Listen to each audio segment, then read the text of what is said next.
Hello, I'm Alexandra and welcome back to my channel. Today I just decided to talk a little bit about book buying and all that's related to it. As you may know, I read quite a lot. By a lot, I mean around 200 books a year. If I bought them all new, let's say they're about $30 each in Canada, so 200 books, $30, that would mean $6,000 a year just on book.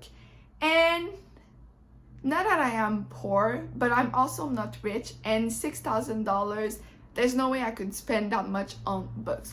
So I have quite some tips on how to still read a lot while not spending all your money on books, because as you can see, I have lots of books.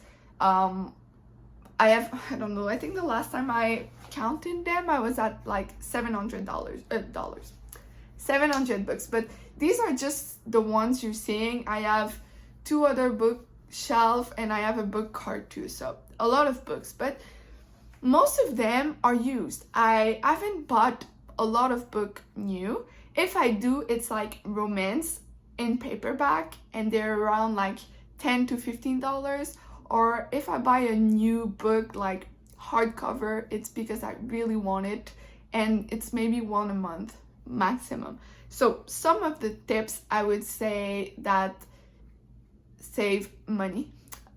First of all, is the cheapest one is the library. I am lucky. I live in a city where there's quite a lot of public libraries, and also there's like a big one that's not just for like the city, but you can, as long as you live in my province, you can go to that library. Well, it's in Montreal, but once you have your account, you can be anywhere. It doesn't matter. So I have that library. They have quite good choices, especially on audiobooks. And I also have my local public library. It's like not even a 5 minutes walk, so I can get physical books there. But mostly I use my libraries for audiobooks. I love listening to audiobooks, so I think it's a good way, because let's say I buy an audiobook, it's like $20, and Audible is out of price and the rest too, so I get them from the library and I save so much, because I would say that this year half of my reading at least is audiobooks. So that's like, let's say 100 books in the year just on audiobook, and getting them free is really great, and I'm also supporting my libraries, so that's great. And when I really enjoy audiobook I listen to, I will try to find the book. Usually, unless like it's a 5 stars that I really want on my shelf, I will wait until I find it in a used bookstore, because if I enjoyed the book but it's not like amazing, I still want it on my shelf, but I'm not gonna buy it new, so I wait until I see it in a used bookstore. So that's for my audiobooks. Same thing with the ebooks. I get a lot from the library because it's easier. The only problem with my library is that I can't put my ebooks from the library on my Kindle, so I have to read it on my iPad, and it's heavy, so I don't really reach for ebooks from the library, but I still get them sometimes when the audiobook is not available and I really want to read that book. I will get it as an ebook. For ebooks, I also get a ton free on Amazon. I know it's Amazon, but if you go onto the ebook section, you put like the little thing that the cheapest to the highest in terms of ebooks, you'll get so many free ebooks.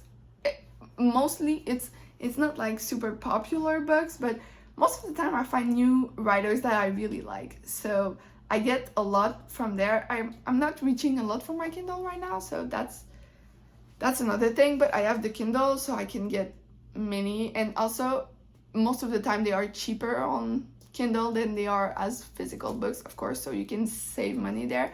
I know some people don't like reading on the Kindle or the iPad, but it's a good way to save money. Then I get some gifts because people know that I love reading, so people give me either gift cards or books if they really know what I want, so that's nice. That's a good way to get some books, but I don't get a lot. I mean, I'm an adult now, so don't get a lot of books and gifts. It's sad being an adult.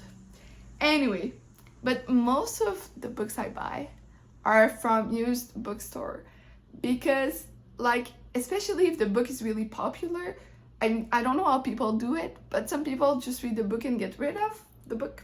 So there's a lot of choices in a used bookstore. The closest to me that I really like is about 15 minutes drive or like 15 minutes by subway.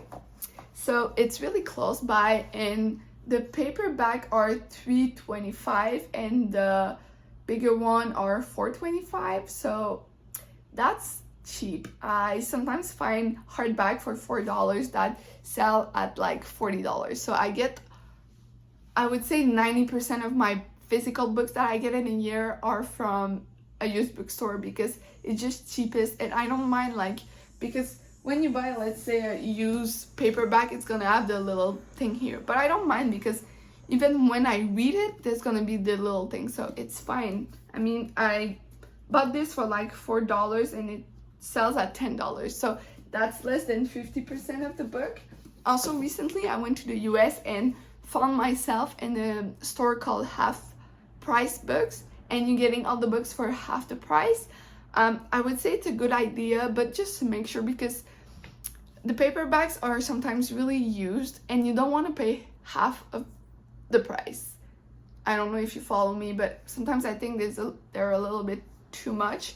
But I went there and bought a couple of books that I was really excited for, so that's great. But I think my bookstore, the used bookstore I go to, is way cheaper than half book price. But I mean, I live in a French city. There's quite a lot of Anglophones, especially at the used bookstore that I go to, but there's not a lot of English books, you know. They're like, half of the bookstore is in English, half is in French. I don't mind reading in French, but if the book is written in English, I'm not gonna read that in French. So I like getting my books in English. There's not a lot of choices there, so of course when I found myself at the Half Price bookstore, really enjoyed that because it was all English. It was nice. But yeah, that's basically it. So if you're looking to save money when you're buying books, don't buy them new, unless you really want to support the writer, which I'm completely for. If I really love a writer and I want to support them, I'm gonna buy the book new. But yeah, buy them used. Use your library, because that way you also support the writer, but also your library that really needs your support. So do that. Ebooks are usually cheaper, but yeah, I would say my biggest tip to save money on books is the library. It's my favorite thing. So yes, that's it. Thank you for watching, and I'll see you soon. Bye.